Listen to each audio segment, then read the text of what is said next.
Assalamualaikum warahmatullahi wabarakatuh. Halo semua, kembali lagi di channel Raider Manhwa. Kali ini Mimin akan melanjutkan sebuah komik yang bercerita tentang bangkitnya jiwa pedang legendaris terkuat. Dan apabila kalian masih bingung dengan alur ceritanya, kalian bisa cek deskripsi atau langsung saja menuju playlist yang ada di halaman channel ini untuk memulainya dari part 1. Tanpa basa-basi lebih jauh, mari kita masuk di part 38. Cerita dimulai ketika melihat Ikyon yang terdiam. Wonwi bergumam, sudah sewajarnya dia begitu terkejut karena ada perbedaan yang begitu besar antara ki yang dari tadi kugunakan dengan ki yang berasal dari pusat dantianku.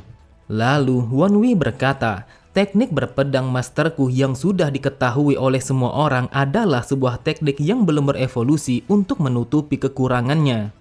Melihat datangnya serangan Wonwi, Ikyon pun mencoba untuk menahan serangan itu dengan menggunakan bilah pedangnya, yang mana di saat itu juga sebuah percikan api telah memancar di antara kedua pedang mereka. Wonwi pun mengatakan kalau itu adalah teknik Luminester yang sejati. Mendengar perkataan Wonwi, Ikyon sedikit terkejut. Ia tidak menyangka bahwa teknik Master Hojangdai ternyata telah berevolusi, bahkan telah dikuasai oleh Wonwi.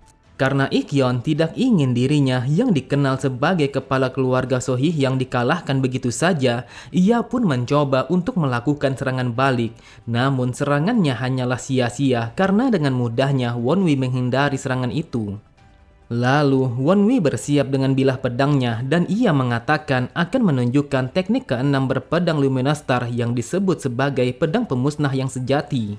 Terlihat Ikyon yang begitu terkejut, bahkan ia sama sekali tidak bisa mengedipkan kedua matanya ketika melihat teknik berpedang yang ditunjukkan oleh Wonwi.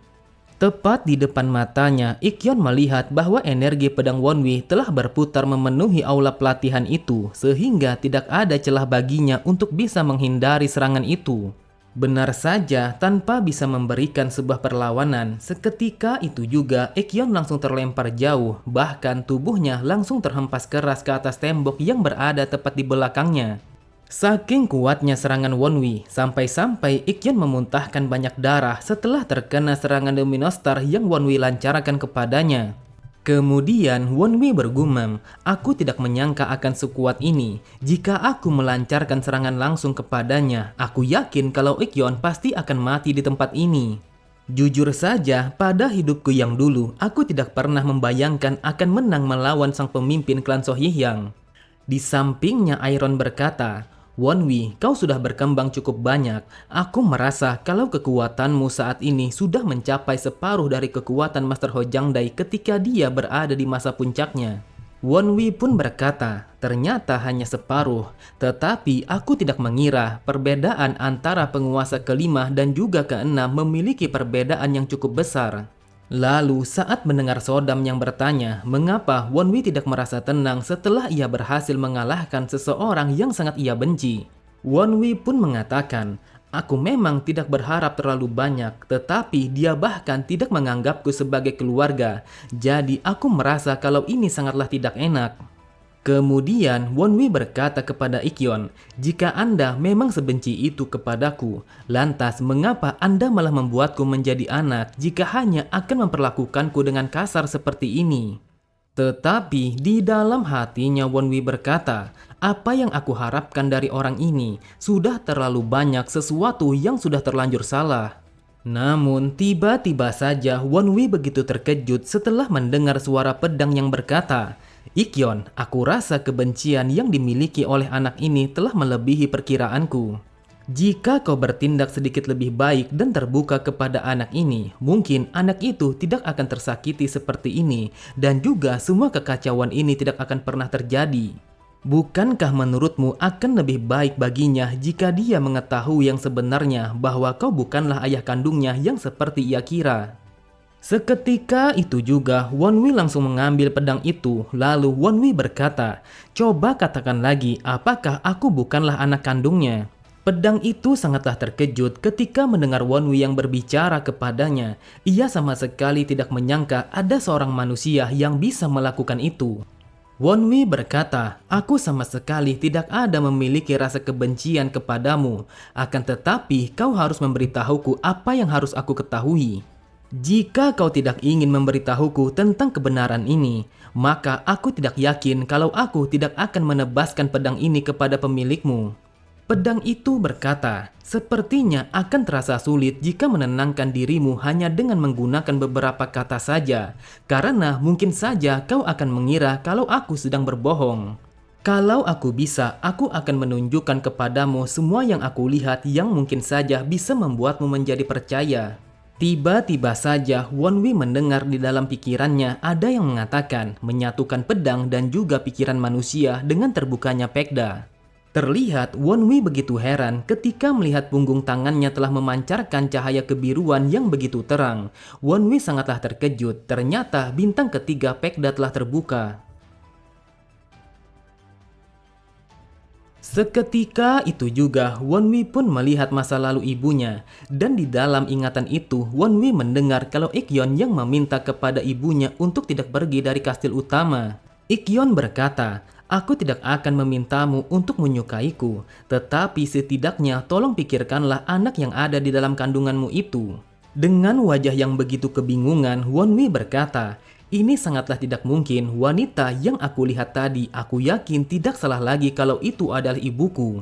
Pedang itu kembali berkata, aku tidak tahu apa yang terjadi, tetapi jika memang kau bisa melihatnya, maka itu sama persis seperti yang aku lihat di masa lalu.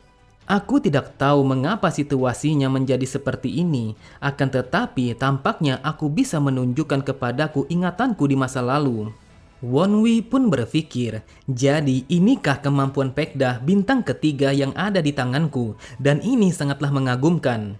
Saat aku mendapatkan bintang kedua, yaitu merak, aku telah mendapatkan sebuah kemampuan yang bisa mendengar suara pedang bahkan dari jarak yang begitu jauh. Tetapi saat ini aku bisa melihat ingatan pedang di masa lalu. Kemudian Wonwi berkata kepada pedang itu kalau dia saat ini ingin memeriksa ingatan pedang itu tentang masa lalunya, yaitu wajah sang pemimpin Soh Ikyon ketika aku terlahir ke bumi ini. Aku ingin tahu bagaimana sikapnya kepadaku dan juga ibuku. Seketika itu juga Wonwi melihat masa lalu Ikyon dan juga ibunya ketika Wonwi baru terlahir. Saat itu Ikyon mengatakan kalau dia akan menganggap Wonwi sebagai anaknya sendiri. Sambil tersenyum manis Ikyon berkata, wahai istriku, biarkan aku yang akan menjaga anak ini. Kau harus beristirahat dan fokus pada pemulihanmu. Terlihat dari wajah ibunya, ia hanya mengiyakan apa yang dikatakan oleh Ikyon kalau dia harus memulihkan kondisi tubuhnya setelah dia melahirkan Wonwi. Setelah melihat ekspresi wajah mereka di dalam percakapan itu, Wonwi berkata, dia bukan seperti penyelamat ibuku, tetapi tampaknya lebih seperti ibuku yang bergantung kepadanya secara personal. Lalu pedang itu berkata, seperti yang kau lihat bagaimana kesungguhan Ikyon untuk mencoba menenangkan hati ibumu di saat itu. Kemudian setelah mendengar Wonwi yang bertanya apakah hati ibunya telah luluh, pedang itu kembali berkata, kalau dia tidak bahagia bersama Ikyon, bagaimana adik perempuanmu bisa lahir? Wonwi pun mendengar percakapan ibunya bersama Ikyon ketika Yongyong baru lahir. Ibunya melihat bahwa Ikyon yang tersenyum lebar sembari mengatakan kalau dia sangatlah bahagia ketika anak kandungnya telah terlahir dengan sehat. Sambil menghela nafas panjangnya, Wonwi berkata, dari percakapan mereka berdua, sepertinya hanya akulah satu-satunya yang tidak memiliki hubungan darah dari keluarga ini. Pedang itu berkata, ketika kau baru lahir, Ikyon sangatlah berusaha keras untuk mengurusmu dengan baik sebagai seorang ayah. Tetapi hal itu tidaklah mudah dan juga menghadapi sikap amarah dari nyonya pertama juga tidak mudah. Setiap kali Ikyon bersikap baik kepadamu, Madam Yang langsung marah besar kepadanya dan pada akhirnya Ikyon mengambil kesimpulan untuk tidak bersikap baik kepada semua anak-anaknya. Tetapi dia tetap berusaha untuk menjadi seorang ayah yang bertanggung jawab. Wonwi pun kembali melihat ketika Ah Song yang menangis terseduh-seduh untuk memohon kepada Ikyon agar ia menyelamatkan Wonwi ketika Wonwi diculik oleh anggota Kultus Blood. Ikyon pun bertanya kepada Ah Song untuk memastikan apakah benar kalau Wonwi telah diculik oleh Kultus Blood. Ah Song pun mengatakan kalau hal itu memanglah benar. Ikyon bertanya apakah Ah Song masih menyimpan tablet battle yang telah diberikan kepadanya. Ah Song pun mengatakan tentu saja masih ada. Tablet itu Anda berikan untuk berjaga-jaga apabila situasi yang tidak terduga telah terjadi kepada tuan muda. Sontak, Won Wee pun begitu terkejut. Ia tidak menyangka bahwa Ikyon secara diam-diam telah memberikan sejumlah uang darurat apabila terjadi sesuatu kepadanya. Kemudian Ikyon berkata, pergilah ke Mangokri sekarang juga dan temukan sebuah bordir yang bernama keintiman gelap. Lalu naiklah ke lantai 2 dan di sana ada pria tua yang menggunakan kunci hitam. Saat orang itu berkata miras, maka jawablah dengan minuman alkohol. Kemudian serahkan tablet itu, lalu katakan kepadanya apa yang baru saja kau katakan kepadaku tentang kultus blood. Won Wee berkata itu adalah sebuah kode komisi untuk sekte distrik bawah dan mereka adalah salah satu dari 3 organisasi intelijen terbesar pada dataran ini. Aku tidak mengira kalau Ikyon mengetahui akan hal itu dan dia meminta kepada orang-orang dari faksi unortodok. Pedang itu berkata, ketahuilah Ikyon secara diam-diam telah mencoba untuk melacak keberadaanmu. Tetapi setelah kabar Ah Song yang semakin tidak jelas, akhirnya dia memulai pergerakan sendiri untuk mencarimu. Namun ketika Ikyon bertemu dengan organisasi itu, mereka menolaknya jika berhubungan dengan kultus blood, meskipun mereka telah dibayar dengan sangat mahal. Setelah melihat Ikyon yang mencoba menarik bilah pedangnya, orang itu berkata, apakah kau benar-benar akan melakukan ini? Tidak ada hal baik yang akan muncul dari kabar Sohih yang meminta informasi dari faksi unortodok. Aku telah mendengar bahwa dia adalah anak yang kau buang, tetapi ternyata tampaknya anak itu masih berharga bagi dirimu. Tetapi karena kau telah memberikan kami uang muka, maka aku akan memberikanmu sebuah saran. Dengan tatapan mata yang tajam, orang itu berkata, jika perkataanmu memanglah benar apa yang terjadi di sana ada hubungannya dengan kultus blood, maka berhentilah menggalinya. Mereka secara diam-diam telah menculik anak-anak untuk meningkatkan jumlah pasukan mereka. Jadi akan lebih mudah jika putramu kau anggap sudah tidak ada lagi di dalam dunia ini. Setelah mengetahui situasi itu, Won Wee berkata, mungkin itulah dia mengira kalau aku telah menjadi anjingnya kultus blood. Pedang itu berkata, Ikyon pada dasarnya bukanlah orang yang penyayang, dan karena rahasia terkait kelahiranmu, maka dia tidak bisa bertindak layaknya orang tua yang baik. Tetapi dia sama sekali tidak pernah berniat meninggalkan tanggung jawabnya.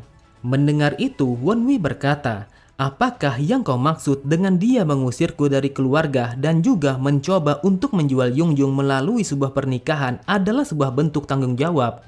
Pedang itu menjawabnya, semua itu demi melindungi kalian. Kau telah menghabiskan hari-harimu dengan mabuk-mabukan sampai kau teler setelah kematian ibumu.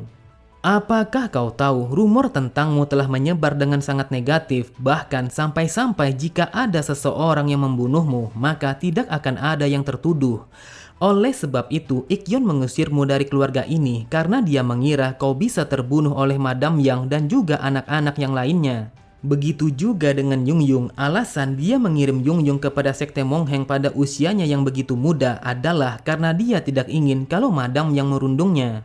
Bahkan aku bisa mengerti mengapa kau sangat membenci Ikyon, namun aku ingin kau memahami perasaan Ikyon yang sebenarnya walaupun itu hanya sedikit. Namun belum sempat pedang itu melanjutkan kata-katanya, Won Wee berteriak untuk meminta kepada pedang itu agar ia tidak melanjutkan ocehannya. Won Wee berkata, kau anggap itu adalah tanggung jawabnya terhadapku, tetapi itu bukanlah sama sekali, namun itu pasti tanggung jawab dan kewajibannya untuk ibuku yang telah meninggal dunia. Jika dia benar-benar orang yang bertanggung jawab, seharusnya dia membawaku dan juga Yungjung berada di sisinya untuk melindungi kami. Dan seharusnya dia menjadi orang yang mendukung kami agar kami tidak dirundung oleh Madam Yang.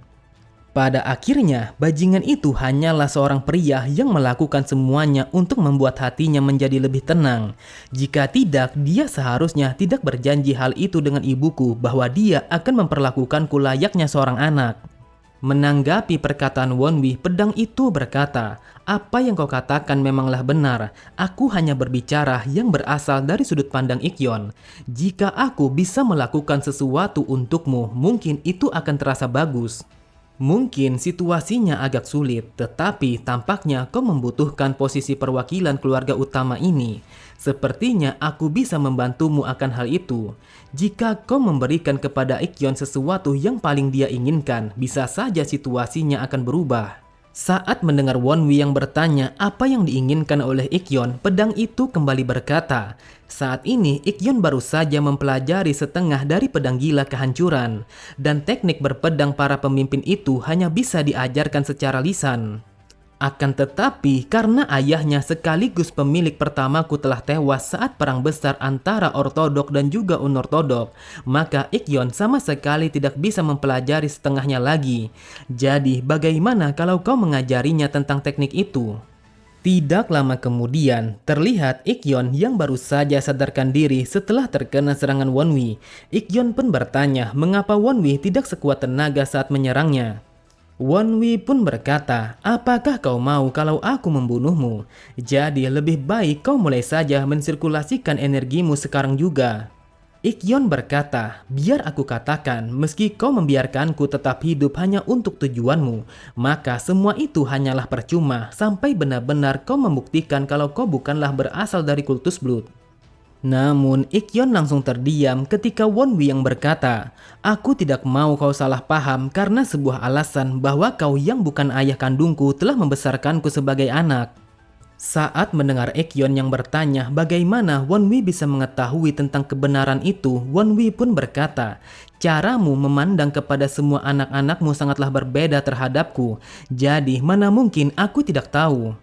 Saat Ikyon ingin mengatakan apakah Wonwi telah mengetahui hal itu dari ibunya, Ikyon pun langsung terdiam ketika sebilah pedang telah tertancap tepat di samping wajahnya. Dengan tatapan mata yang tajam, Wonwi berkata, jangan pernah menyebut nama ibuku dengan mulut kotormu itu, asal kau tahu hal itu sangatlah menjijikkan. Ikyon pun mencoba untuk menghela nafas panjangnya, lalu ia mengatakan, aku melakukan ini terhadapmu hanya karena... Namun, Ikyon kembali terdiam ketika Wonwi yang berkata, apakah kau mau mengatakan kalau kau sudah berbuat sebisamu? Kuharap kau tidak akan mengatakan bualan sampah seperti kau melakukan itu demi melindungiku dari perlakuan Madam Yang dan juga semua anak-anakmu. Kau melindungiku dan juga memperlakukanku layaknya anakmu yang sesungguhnya hanya karena demi ibuku. Tetapi pada akhirnya bukankah itu hanya untuk membenarkan rasa egoismu? Jika kau benar-benar ingin melindungiku dan juga Yungyung, bukankah kau seharusnya melindungi kami dengan erat, bahkan jika harus menentang Madam Yang? Lalu, apakah kau akan melontarkan sebuah bualan lagi bahwa kau ingin memperlakukan kami secara adil? Oleh sebab itu, yang kau lakukan hanyalah mengamati kami saja. Jika kau berpikir kalau itu adalah tanggung jawab dan juga kewajibanmu sebagai ayah, maka biarkan aku memberitahumu bahwa semua yang kau lakukan itu adalah kesalahan besar. Dengan cara mengusirku keluar dari keluarga, apakah itu yang kau anggap melindungi? Hal itu hanyalah untuk melepaskanmu dari tanggung jawab. Aku sudah melakukan hal yang cukup untuk anak yang bahkan bukan berasal dari darah dagingku. Jadi apapun yang terjadi kepadanya saat ini tidaklah penting. Bukankah seperti itu perasaanmu yang sebenarnya? Andai saja kau tidak menetapkan pikiranmu yang sebenarnya seperti itu dan mengusirku dari keluarga ini, maka sudah pasti aku tidak akan pernah diculik oleh kultus Blood. Sambil melemparkan sebuah tablet, Wonwi kembali berkata, jika Master tidak menyelamatkanku, mungkin apa yang kau pikirkan sudah pasti akan menjadi kenyataan. Terlihat Ikyon begitu terkejut ketika Wonwi yang mengatakan bahwa itu adalah sebuah tablet dari sang tabib yang bisa menyembuhkan segala penyakit. Masterku dulunya berteman baik kepada sang tabib, oleh sebab itu aku bisa memulihkan energi dantianku yang telah hancur. Kau mungkin ingin percaya bahwa pemulihan energi dantianku adalah karena seni bela diri iblis ataupun teknik rahasia kultus Blood. Tetapi inilah kenyataannya bahwa aku telah disembuhkan oleh sang tabib. Namun pada akhirnya kau mengatakan kalau aku sama sekali tidak berhak untuk mendapatkan posisi perwakilan dari keluarga ini. Terlihat Ikyon begitu terkejut, matanya terbelalak ketika melihat Wonwi yang mengangkat pedangnya dengan begitu tinggi. Ikyon berkata, itu adalah posisi permulaan dari teknik pedang gila kehancuran. Ini sangatlah mustahil, bagaimana kau bisa melakukan itu? Itu seharusnya menjadi seni bela diri yang baru kau lihat untuk yang pertama kalinya, karena teknik itu hanya bisa dipelajari turun-temurun dan juga secara lisan. Oke semua, cukup sampai di sini dulu pembahasan alur cerita kita. Sampai jumpa di video selanjutnya. Wassalamualaikum warahmatullahi wabarakatuh.